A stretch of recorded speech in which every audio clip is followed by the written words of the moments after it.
What is up mga Wacky Peeps? For today's video, mag-unboxing tayo ng panibagong helmet from Geely. So huwag na natin patagalin to, mag-intro video muna tayo.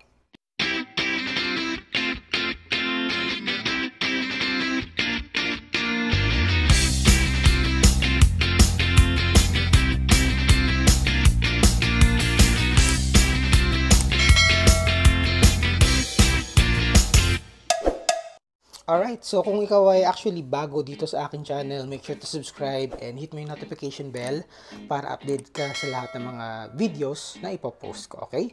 Also, you can like and follow me on my Facebook, Instagram, and TikTok account.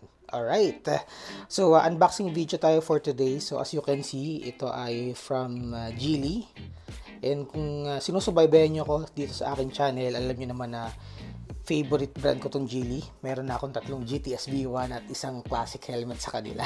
So ito yung latest helmet nila, which is ang Astral. Yan. So shout out sa Moon Cycle Helmets and Gears Laguna. Sa kanila ko ito nabili. So kung gusto niyo bumili ng ganitong helmet or any other helmets, you can check out their Facebook page, okay? So bago natin unbox tong bagong helmet from Geely, pakita ko muna yung box. So yan ito yung harap. Yan o. Expertly crafted, engineered for safety. Yan. Yan. So yun yung design ng harap. Ito yung QR code para sa kanilang FB page. Dito na naman sa side. Yan, nakalagay yung size. So ang sizing pala nito is katulad ng sa GTS V1. So XL ang kinuha ko. And later on, makikita nyo kung ano yung color na kinuha ko. Yan. So, may nakalagay na Astral dito sa side. Dito naman sa likod. Same lang nung sa harap. And then, sa side. Same lang din sa kabilang side. Sa ilalim, ating special naman. Yan. So, ito yung ibabaw. So, open na natin siya. Quick unboxing lang naman to. Ayan. So, sabi sa akin ng seller is meron daw tong free na intercom. Actually, lahat ng Astral na mabibili nyo may free intercom. Ito daw yung bagong intercom na ng Geely. Ayan o. Helmet, headset. Ayan. So, itabi muna natin to.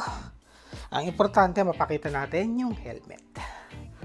So, parang wala pala siyang free visor, no? Yun lang yung free niya.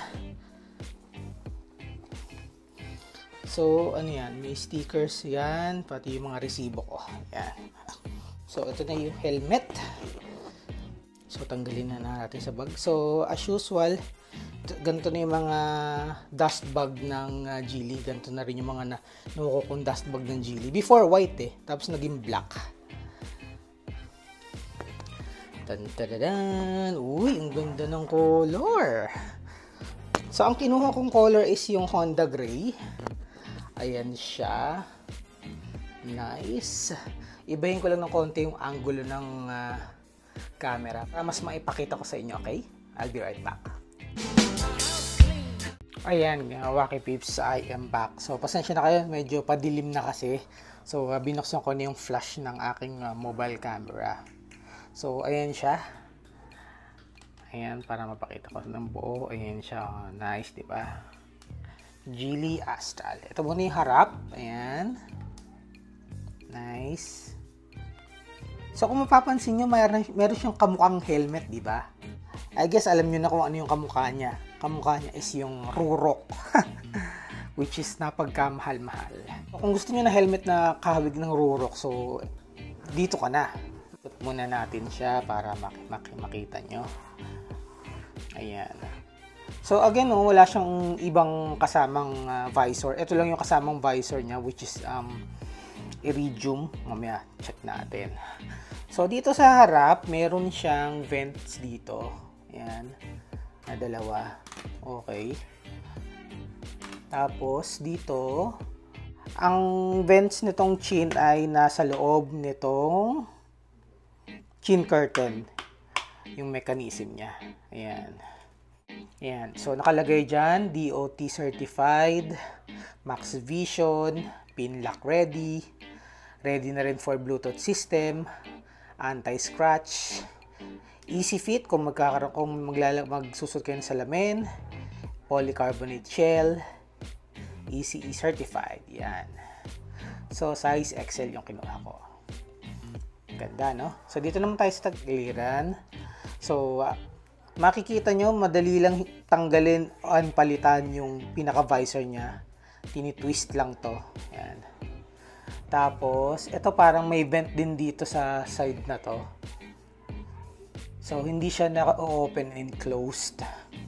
And itong mechanism na ito, I'm guessing this is for the secondary visor. Open na natin to. Ayun.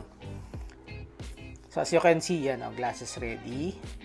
So, yung loob ng padding niya is katulad dun sa GTS V1. Kung mapapansin nyo, no? Katulad dun sa GTS V1. Maganda, maganda. So, meron kasamang, ayan, manual and keychain as usual. Ayan. So, check natin yung secondary visor. Ayan, yan. Katulad din sa GTS V1, yung secondary visor niya. So, ayan siya yung tagiliran niya. Dito naman sa likod, so meron ditong vent na hindi siya na-open and closed. So, naka-open lang siya. And then, dito naman, yan, meron din vent dito sa likod na hindi na-open and close. And as usual, same as other Gilley helmets, may nakalagay dito na yung model name, and yung DOT certified, ECE certified, BPS, and ECE. Yan. Yan. And take note, hindi na siya sticker. Ang tanging sticker na lang dito is itong ECE na may nakalagay na size and yung bigat niya, which is 1,400 plus or minus 50 grams. Yan yung likod niya. Ang ganda ng gloss niya. Ang ganda. Kaya ito din yung napili ko eh. So, yung side niya, ganun din. Sa kabilang side, yan. Nice. Ganda, no? Dito naman tayo. So, meron pa rin siyang emergency quick release and the quick release strap. Ayan. So, hindi siya D-ring, guys, ha? Ayan siya. Yan. Tapos, kapain natin yung kanyang mga inner pockets para sa intercom. Check natin. Ayun, meron. Katulad nun sa GTS B1. Ayan, nice. Ito yung free. Guys, yung keychain ito ay actually random na color na ibibigay sa inyo ng Gilley. So, hindi kayo makakapili ng color ng keychain. Close muna natin to. Take note, guys, removable padding and washable. Ayan. And same as GTS B1, memory foam ang gamit dito. Ayan. So, tanggalin na natin ito. Yung pinaka-sticker niya. Ayan. Remove before use. So, makikita nyo ako sa mismong visor. Ayan, ako ay nakasando. Huwag nyo na ako pansinin. Ayan, ayan siya. Pogi, no? Nice.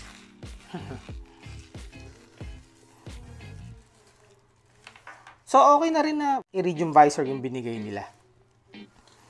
Para at least pag maaraw, hindi na kayo mahihirapan. Well, pag maaraw naman, pwede nyo gamitin yung secondary visor. Ito. Ayan. So, tanggalin na rin natin yung sticker na to. Oh, ha? Nice. So, ayun lang naman, guys. Ang ganda ng pagkakagawa nila sa helmet na to, no? Rurok na rurok talaga eh. Siguro try natin itong is-testing sa labas, pero wag ngayon, tomorrow.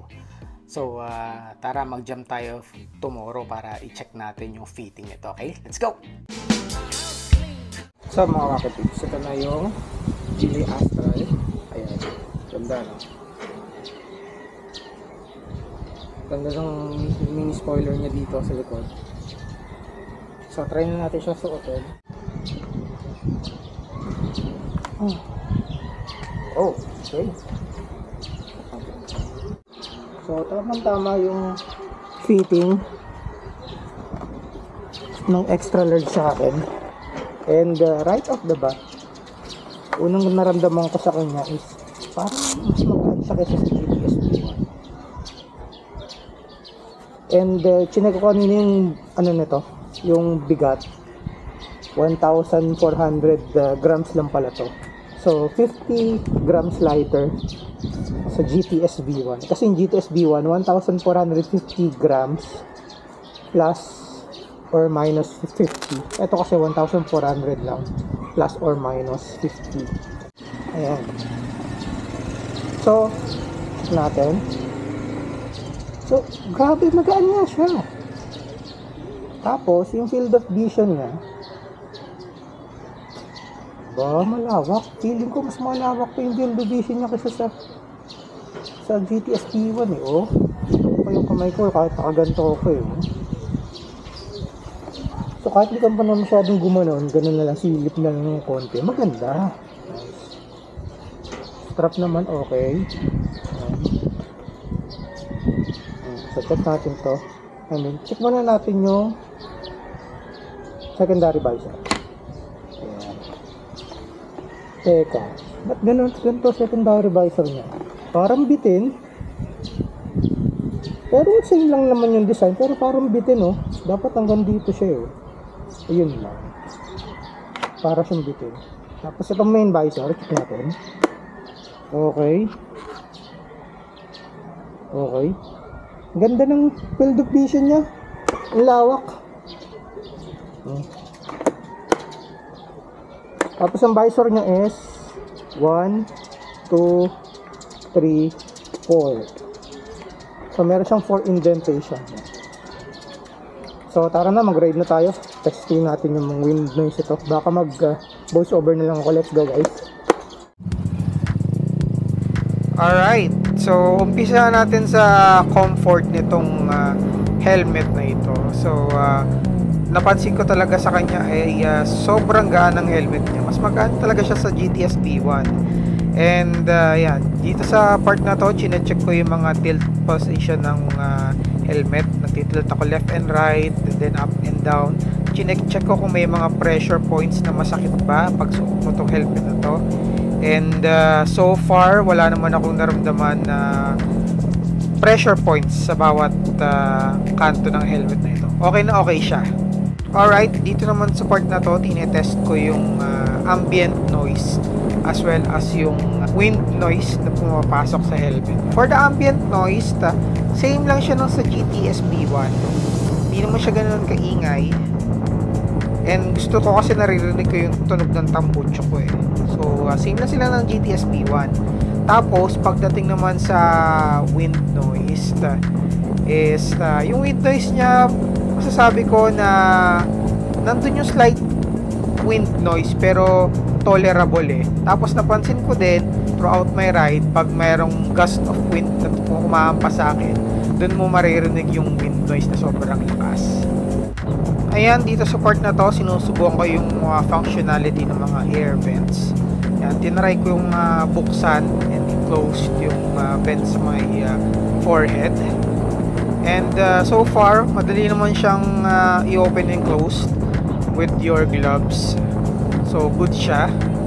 Tapos, pagdating naman dito sa my chin vent, dito ako medyo nahirapan. Mahirap siyang kapain with the gloves kasi nasa loob yung switch niya eh. Pero goods naman. So so far so good. Gusto ko tong Astral helmet ng G with the looks and functionality and comfort. Mare-recommend ko siya. Siguro ang hindi ko lang nagustuhan sa kanya is yung secondary visor niya. Parang bitin lang yung pagkaka-design sa kanya. Siguro dapat medyo binabaan nila. Also yung switch ng secondary visor, medyo ang hirap niyang i-slide with the gloves on. Pero so far, yan masasabi kong experience ko or first impression ko sa helmet na ito. Again, ang SRP nito is 4,800 pesos. May kasama na siyang Bluetooth headset which is free. Wala siyang visor na kasama, guys. Okay? So kung nagustuhan mo itong video na ito, make sure to like, comment, share, and subscribe. Hit mo yung notification bell para updated ka sa lahat ng mga videos na i-post ko. Okay? So stay safe po sa ating lahat and ride safe po sa ating mga motorista. Enjoy the rest of your day and I will see you all on my next video. God bless everyone. Bye!